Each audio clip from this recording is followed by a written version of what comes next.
Okay. Hello everyone. Today we will discuss about mass and weight, okay, of standard 9th physics of gravitation chapter. Clear? तो किस तरह से किसी body की क्या मास क्या होती है, उसकी वेट क्या होती है और किस तरह से अलग अलग प्लेस पे उसकी वेट, किसी बॉडी की वेट कैसे वेरी करती है, कैसे चेंज करती है प्लेस टू प्लेस, और किस तरह से मून पे किसी बॉडी के मास पे क्या इफेक्ट पड़ते हैं और क्या वेट पे इफेक्ट पड़ते हैं, क्या उसकी मास चेंज होती है या फिर वेट चेंज होती है, ये क्या फ़र्क है दोनों में मास और वेट के बारे में आज हम इसके बारे में डिस्कस करेंगे. Okay, so let's get started. तो जैसा कि हम लोग देख रहे हैं कि मास, the quantity of matter contained in a body is called its mass. It is a scalar quantity and SI unit of mass is kg. That means कोई भी बॉडी है अगर वो किस चीज़ से बनी है, किस मैटर से बनी है, कितने क्या क्या मटेरियल्स उसमें यूज़ हुए हैं, तो जिस मटेरियल से वो मैटर बनी है वो उस बॉडी की मास कहलाती है. जैसे कि सिंपल एक बॉल को लेते हैं तो ये रबड़ की बनी हुई है. जैसे एक टॉय कार लिए तो इसमें क्या क्या यूज़ हुए हैं मटेरियल्स, इसमें व्हील्स हैं, इसमें ग्लास यूज़ हुए हैं, टीन है और बहुत कुछ इसमें मटेरियल्स यूज़ हुए हैं. तो जो भी मटेरियल्स इसमें यूज़ हुए हैं सब मिला करके इस बॉडी के वो क्या कहलाएगी, मास. ओके, जैसे जितनी क्वांटिटी ऑफ मैटर इसमें यूज़ हुए हैं, जितने रबर इसमें यूज़ हुए हैं इसको बॉल को बनाने में, वो इसकी मास कहलाएगी. ओके, और जितनी सारी मटेरियल्स इसमें यूज़ हुई है इस बॉडी की मास कहलाएगी, इस टॉय की कार की मास कहलाएगी. और इसकी जो क्वांटिटी ऑफ मैटर है वो चेंज नहीं होती, वो कभी भी इसकी जो मास है वो जीरो नहीं होती है. इसकी यूनिट क्या होती है, ऐसा यूनिट क्या होती है, केजी. सो किलोग्राम में हम लोग मेज़र करते हैं. ओके, सो इसे कहीं भी ले जाएंगे, चाहे वो अर्थ पे हो, चाहे मून पे हो, चाहे कोई भी आउटर स्पेस में कहीं भी हो, किसी भी प्लैनेट पे, इसकी मास किसी बॉडी की चेंज कभी नहीं होती है, कभी भी इसकी मास जो है जीरो नहीं होती है. ओके, सो इसकी डेफिनेशन क्या हुई, the quantity of matter contain in a body is called its mass. It is a scalar quantity. Scalar quantity मतलब क्या हुआ कि सिर्फ इसमें न्यूमेरिक वैल्यूज होते हैं, इसकी कोई डायरेक्शन नहीं होती है, इसलिए क्या कहलाएगी, स्केलर क्वांटिटी. जब भी इसको मेजर करेंगे, इससे किससे मेजर करते हैं हम लोग, इसे हम लोग बीम बैलेंस जो होती है उससे इसको मेजर किया जाता है, जो सिर्फ इसकी क्वांटिटी बताएगी. ठीक है, वो उसकी मास कहलाती है.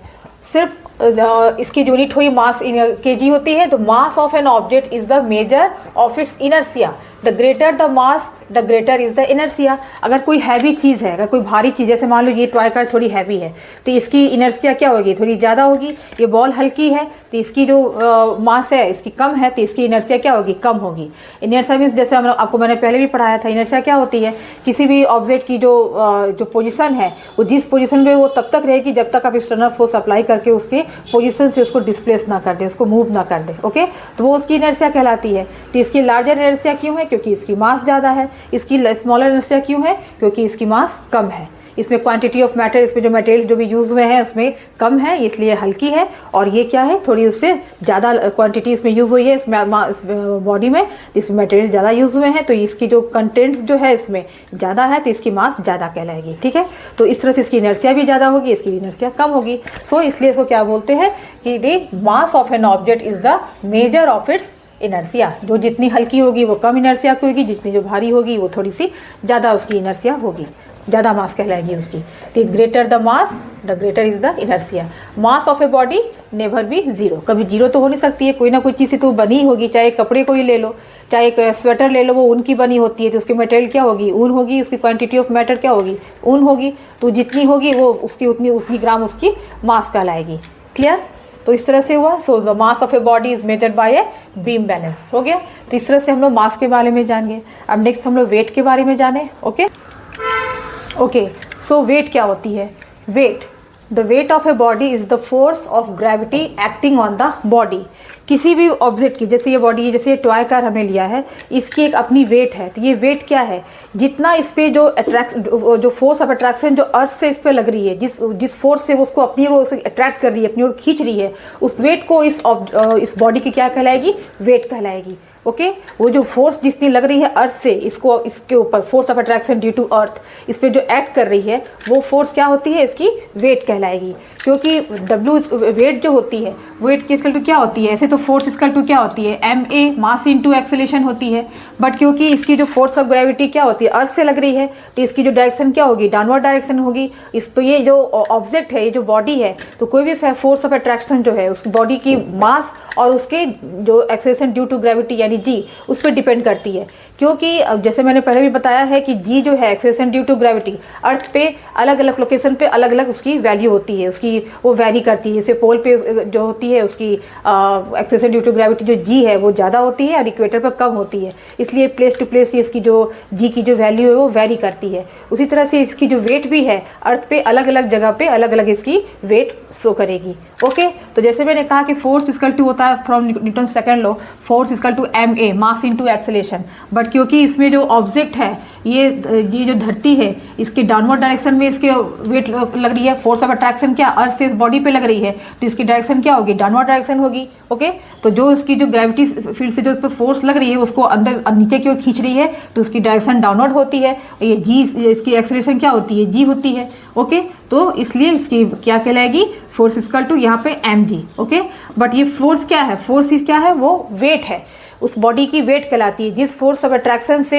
वो जो उसको अपनी ओर खींच रही है वो जो फोर्स होती है वो फोर्स उस बॉडी की ऑब्जेक्ट की वेट कहलाती है। इसलिए इस फोर्स को क्या लिखेंगे, W is equal to mg। Okay, W equal to mg मतलब वेट ऑफ ए बॉडी, मतलब जो फोर्स जो लग रही है उस बॉडी पे उसकी वही वेट कहलाएगी। तो weight of a body W is equal to m into G, mass into G क्या हुई, acceleration due to gravity.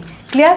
So if m is the mass of a body and g the acceleration due to gravity at a place, the weight of a body is given by W is equal to mg. Clear? Okay, weight is a vector quantity. क्यों? क्योंकि ये मास और इसके acceleration due to gravity G पे depend कर रही है। इसकी एक अपनी एक मास है, नंबर भी हुई, और उसकी डायरेक्शन क्या होती है, डाउनवर्ड डायरेक्शन में वर्क करती है, उसकी डायरेक्शन डाउनवर्ड डायरेक्शन में होती है। तो इसकी एक नंबर भी है और इसमें एक डायरेक्शन भी है, दोनों है, इसलिए क्या हो जाएगी ये weight vector quantity. And it is measured with A spring balance. ठीक है, स्प्रिंग बैलेंस इसको मेजर करते हैं। यूनिट ऑफ वेट क्या होगी, न्यूटन एन, क्योंकि वेट क्या है, फोर्स है, इसलिए जो फोर्स की जो यूनिट क्या होती है, न्यूटन एन। तो उस तरह से वेट भी क्या कहलाएगी, बॉडी की वेट न्यूटन कहलाएगी, उसकी यूनिट क्या होगी, न्यूटन होगी। So 1 kilogram weight is equal to 9.8 newton कहलाती है। ओके, सो इस तरह से ये अलग अलग प्लेस पे, जैसे अर्थ पे मैंने कहा कि पोल पर अलग होगी, अलग अलग सरफेस पे अलग अलग लोकेशन जी की होती है, इसलिए इसकी जो वेट है वो चेंज होते रहती है। उसी तरह से मून पर अगर जाएगी तो मून पे किसी बॉडी की जो मास है, मास तो मैंने कहा था कभी चेंज नहीं करती, वो कांस्टेंट होती है कहीं भी जाओ। ठीक है, लेकिन इसकी जो वेट है वो चेंज होती है, क्योंकि मून पर जो उसकी जो ग्रेविटेशनल फोर्स ऑफ अट्रैक्शन जो मून से जो उस पर ऑब्जेक्ट पे लगती है वो 6 पार्ट जो होती है वो कम होती है किससे, अर्थ के मुकाबले। अर्थ में ग्रेविटेशनल फोर्स ऑफ अट्रैक्शन ज़्यादा है और मून पे उसके 1/6 पार्ट है अर्थ के, इसलिए वहाँ पे थोड़ा सा उसमें ग्रेविटेशन अट्रैक्शन जो है वहाँ पर कम होने की वजह से अगर उसको इंसान वहाँ जाता है तो वो थोड़ी हवा में ऐसे उछलता रहता है, जंप करते रहता है। क्लियर? और धरती पे फोर्स ऑफ अट्रैक्शन जो है, ग्रेविटेशनल फोर्स ऑफ अट्रैक्शन जो ग्रेविटी फील्ड है वो मून के मुकाबले 6 टाइम्स ज़्यादा है, अधिक है, इसलिए हर चीज़ जो है अपनी जगह पे स्थिर रहती है। ओके, कुछ चीज़ उड़ने की ज़रूरत नहीं, हल्की नहीं होती है, तो वहाँ पर ग्रेविटेशन फील्ड कम है मून पे, इसलिए वो वहाँ पे हर चीज़ उड़ती रहती है। ओके, 6 पार्ट कम होती है, तो वो जो ग्रेविटेशन फोर्स ऑफ अट्रैक्शन जो मून पे है वो धरती से 1/6 पार्ट लेस होती है। ओके, सो इसके हम लोग उसका वेट मालूम करते हैं कि किस तरह से मून पे किसी बॉडी की ऑब्जेक्ट है उस किस तरह से उस पर डिपेंड करती है, उसको फाइंड आउट करें। ओके, सो जिस तरह से मैंने कहा कि अर्थ पर किसी ऑब्जेक्ट पे अगर जो फोर्स ऑफ अट्रैक्शन जो अर्थ की वजह से उस ऑब्जेक्ट पे लगती है तो उसे क्या उस जो फोर्स होती है उस बॉडी की ऑब्जेक्ट कहलाती है। क्लियर? तो ठीक उसी तरह से मून पे भी वही फोर्स, वो भी क्या कहलाएगी, उस बॉडी की on the surface of the moon weight कहलाएगी। जैसे कि the weight of an object on the moon is the force with which the moon attracts that object. Okay, जैसे मैंने कहा कि अर्थ पे जिस तरह से जो फोर्स ऑफ अट्रैक्शन अर्थ की वजह से बॉडी पे जो लगती है वो फोर्स वेट कहलाती है उस सरफेस पे, अर्थ के सरफेस पे, ठीक उसी तरह से मून के सरफेस पे भी जो फोर्स लगती है, मून के जो सरफेस की वजह से जो फोर्स ऑफ अट्रैक्शन लगती है उस ऑब्जेक्ट पे, वो क्या कहलाएगी, उस ऑब्जेक्ट की मून वेट कहलाएगी। ओके, मून की वजह से। Okay, so the mass of the moon is less than the earth, so it exerts lesser force on the object, क्योंकि अर्थ की जो मास है वो बहुत ज़्यादा है और मून की बहुत कम है, तो क्योंकि फोर्स उसमें क्योंकि कम क्यों लगती है, मैंने कहा 6 पार्ट कम लगती है अर्थ से। क्यों? क्योंकि उसकी मास जो है वो अर्थ के मुकाबले बहुत ही कम है, इसलिए ग्रेविटेशनल फोर्स ऑफ अट्रैक्शन जो है मून के सरफेस पे वो कम लगती है ऑब्जेक्ट पे। इसी वजह से वहाँ पे क्या होती है, हर चीज़ उछलती रहती है, जंप करती रहती है। ओके, क्योंकि ग्रेविटेशनल फोर्स ऑफ अट्रैक्शन जो ग्रेविटी फील्ड होती है वो वहाँ पे कम है, जो ग्रेविटी फोर्स है वो कम है। क्लियर? इसलिए किसी ऑब्जेक्ट पे फोर्स भी कम लगाएगी। अर्थ पे ज़्यादा है तो वो अच्छी तरह से इसको फोर्स लगाती है, पुल करती है, तो वो हर जगह स्टेबल रहती है सब। लेकिन मून पे क्या होती है, फोर्स ऑफ अट्रैक्शन कम होने की वजह से वो ज़्यादा उससे फोर्स अप्लाई नहीं कर पाती, इसलिए वो सब हल्की होती है, सब वैसे उड़ती रहती है, जंप करती रहती है। Clear? So let the mass of the moon, मान लो कोई मून पे किसी बॉडी को ले जाते हैं, उसकी ऑब्जेक्ट को, उसकी हम लोग वेट मेजर करते हैं, कैसे उस पर इफेक्ट पड़ता है due to surface of the moon.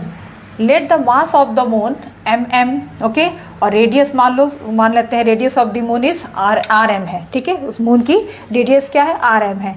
सो जैसे बॉडी अगर उस मून पे ले आते हैं तो सरफेस पे, तो किस तरह से उसको हम उसका वेट मेजर करेंगे। A body of mass m is placed on the surface of moon, then the weight of the body on the moon, moon पे उस बॉडी का वेट मेजर करेंगे। तो जो हमने यूनिवर्सल लॉ से जो मालूम किया था, gravitational force of attraction F equal to क्या होता है, G/m/r², ठीक है, उसकी रेडियस के स्क्वायर होती है। उस तरह से मून के सरफेस पे भी जो बॉडी का जो ऑब्जेक्ट है उसका जो वेट है वही क्या है, फोर्स है, वही वेट मैंने बताया कि जो फोर्स लगती है वही उस बॉडी की वेट कहलाती है। तो वो F की जगह हम क्या लिखेंगे, W लिखेंगे। क्लियर? तो WM यानी कि weight of the body on the surface of the moon is equal to क्या हो जाएगा, G/m/rm²। mm क्या हो गया, mass of the body on the surface of the moon. Okay, ये जो m क्या है, mass of the body of the surface of the moon, और mm क्या है, mass of the moon. Clear?